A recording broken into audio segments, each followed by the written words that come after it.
E3 is right around the corner, and you know what that means. Getting your hopes up for the biggest announcements in the gaming industry, only to be disappointed.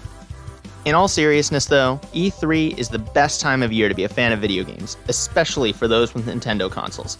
Many of the company's biggest releases of the next year are either revealed or showcased here, and though the event was cancelled in 2020, 2019's Nintendo Direct presentation gave us new info on Animal Crossing, Banjo-Kazooie and Hero making their way to Smash Bros., and the reveal of a sequel to Breath of the Wild, on top of loads of other information. Today, I'm here to give my predictions for what we're going to see at E3 this year. And while I got almost everything wrong in my last prediction video, I at least got an Animal Crossing update right, so that's something, right? Starting off, I think it's safe to say that we'll be seeing Breath of the Wild 2. Eiji Aonuma told us that we'd be seeing the game later in the year, and this is the perfect time to showcase it. We'll probably get a release date too, either making it Nintendo's big holiday title, or putting it out in mid-2022 to mark 5 years of Breath of the Wild and the Nintendo Switch. Either way, I think Pokemon Legends Arceus is getting overshadowed by this long-awaited sequel. Next, I am still adamant that Mario Kart 8 Deluxe will get DLC. It is still selling, it is the best-selling game on the console, so DLC would make complete sense, especially when they already have an existing game, making a sequel on the same system kind of irrelevant. As for the content, I guess it would be themed in one of two ways. Option 1 would give us more non-Mario characters like Kirby, Captain Falcon, Samus, and Fox, with 4 new cups including tracks and battle stages based on these and other series. Option 2, release the DLC as Mario Kart All-Stars, bringing back returning battle stages, tracks, and characters. We could see the return of fan favorites like Diddy Kong, Funky Kong, Birdo, and even some more obscure picks like Wiggler and Koopa Paratroopa. This is the option I'm leaning more towards. I prefer to keep Mario Kart to Mario characters, and I would love to see the All-Stars branding and a bunch of returning tracks from some of my favorite games in the series.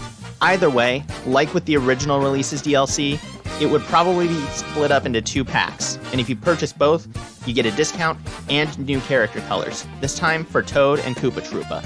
We'll also probably see brief segments about upcoming games. These parts of the Direct are probably the most underwhelming, but it is almost certain that we will see some of Mario Golf Super Rush, and maybe even a little bit about Game Builder Garage, which is coming out just days before Nintendo's presentation. It's also likely that we'll get an update on Project Triangle Strategy, unless it's shown off during Square's E3 event. Unfortunately, I found the game to be a bit too difficult when I tried out the demo, but the art style is superb, just like its predecessor, so I can't wait to see more of it. Pokemon typically has a mini direct, Pokemon Presents, about a week before E3, so even though the event hasn't been announced yet, I'll lump in some predictions here. Information about Brilliant Diamond and Shining Pearl will be focused on fan-favorite features that are slated to return, specifically Mega Evolution and the Battle Frontier. They're going to reveal a couple of new Mega Evolutions, probably for the starters, as well as tease a battle against Palmer in the Battle Tower. Maybe his Dragonite will Mega Evolve.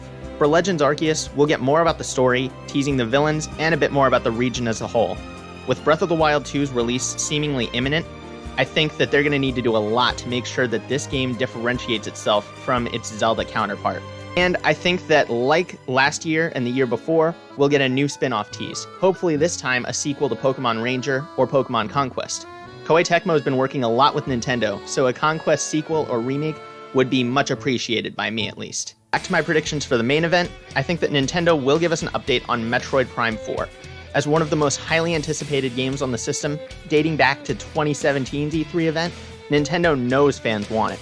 So I think that it's been long enough since the last update for them to let us know that, hey, development is going along fine, but it'll still be a while before we can show off the game. If we're lucky, we'll also see a 2D Metroid game. Last time the series was present at the Expo, we got 2 reveals, and I think that a reveal to coincide with the Metroid Prime 4 update would be fitting.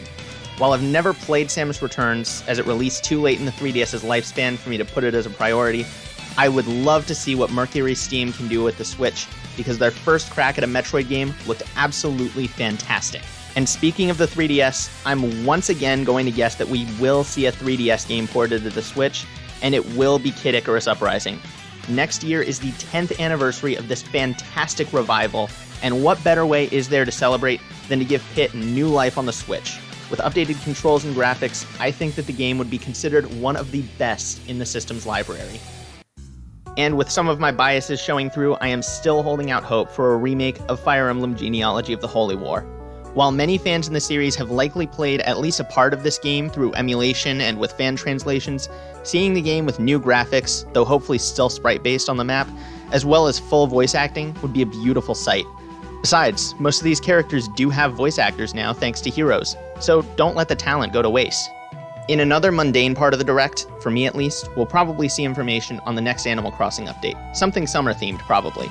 Nintendo has done everything they can to keep the game alive and add new content, and like Mario Kart 8, it is still selling, so there's no reason to stop updating the game now. And speaking of updates, we got a pretty unexpected one earlier this spring, with Super Mario Party finally getting full online support. This seems like Nintendo testing the waters for a potential sequel. Super Mario Party was my first game in this series, and I loved it to death. I hope that we see a sequel this year with a bunch of new minigames, and hopefully some returning favorites. One major series that hasn't had a main series release in a couple of years is Kirby. HAL Labs has stated that they're working on the next phase of the series, so what could that be? I think it's pretty obviously a 3D game. While the series has experimented with 3D in the past, they've never gone all the way. Perhaps now's the time. We already have a great 2D platformer in the series on Switch, so I hope that if we see the pink puffball at E3, it'll be in 3D. And while Nintendo has stated that most of this Direct will focus on games releasing in 2021, I think that we will get a bit of info on Splatoon 3. This game's reveal completely shocked me. I did not expect another game in the series on Switch due to how similar the first two were. So they really should take this opportunity to show off what makes this game different from its predecessors. Now, I have spent most of this time talking about what I think we'll see from Nintendo themselves at E3, but one third-party game I'd love to see make its way to Switch is Persona 5. I have heard so many good things about the game, the soundtrack is absolutely fantastic, and people want it on the system, so Atlas, if you're listening, please bring it over. I want so desperately to give this game a try. But anyways, those are going to be my... What's that? I forgot predictions for Smash Bros. Well then, I've got a bit more to talk about. I am certain that the E3 character is a third party. It has to be a character that could break the internet like Steve did. So, who have we got? Recently, Crash Bandicoot has become the most talked about character because of some vague teases from his voice actor. And as far as icons go, he is extremely recognizable. I'm not a huge fan, but I think he would fit in pretty well, and his inclusion would finally allow the three platforming icons to go head to head to head. I've also changed my tune a bit on Doomslayer, Doom Guy, the Marine, whatever he's called. I called him one of the boring picks in my last prediction video, but his inclusion would be pretty surprising at this point. Bethesda has said that they've asked Nintendo about Smash, and Vault Boy already made his way in as a Mii Fighter outfit. But if he is revealed, all I'm saying is that part of his trailer better show him and Isabelle hunting some of the more vile characters in the roster, like Ridley and Sephiroth. And Dr. Eggman is another character I think could fit here. After Sephiroth's reveal in December, we know that being an antagonist or from an existing franchise doesn't count against a character's chances of joining the fight. Sonic has been underrepresented in my opinion, so give us Eggman with a classic-inspired moveset, Chemical Plant Zone as a stage, and more music from Sonic Mania. But if Nintendo does reveal the last two fighters at the event, I think that we'll start off by seeing one, a first-party character that releases in the summer, followed by a mind-blowing third-party who caps off the DLC in the fall. For first-party characters, I still want a Pokmon. It's crazy to me that the series hasn't gotten much of anything in the DLC. And while we got Incineroar and a few remixes in the base game, we didn't even get a new stage. So, Obstagoon, Toxtricity, or Cinderace with the wild area as a stage makes a lot of sense to me. And Waluigi could break the internet in his own unique way. Considered by many to be a meme pick, Nintendo was heavily criticized when he was deconfirmed in 2018. Sure, he hasn't made his way into any main series Mario games, but he is part of the main cast. And this gives us the perfect opportunity to get a moveset based on the spin-offs, which have gotten mentions here and there, but have never had true representation. We could get all kinds of music, even a Mario Party board as a stage. I'd probably hope for Kamek's tantalizing tower. And while many would be upset, it would surely be one of the funniest ways to end off this chapter in Smash history. And for a few more potential options, there are two that I think we can look at. Nintendo recently made headlines by responding to a fan's letter asking for Captain Toad to join the roster, providing them with moveset ideas. The company told this fan that they were flattered that they inspired his creativity, and that they'd send the documents to the appropriate departments. While I think it's too late to add an additional character, this response could hint that they are putting some finishing touches on the character. And finally, an out-of-left-field retro pick would be Ayumi Tachibana from Famicom Detective Club. It's fairly well known at this point that the visual novel protagonist was cut from Melee due to her games not releasing outside of Japan. But now the duology has gotten a full remaster on Switch, giving the character the worldwide recognition that kept her from joining in the first place. Could it finally be her time to join the battle, or will she be left in obscurity once again? In the end, I'm putting my bets on Waluigi and Dr. Eggman joining the battle.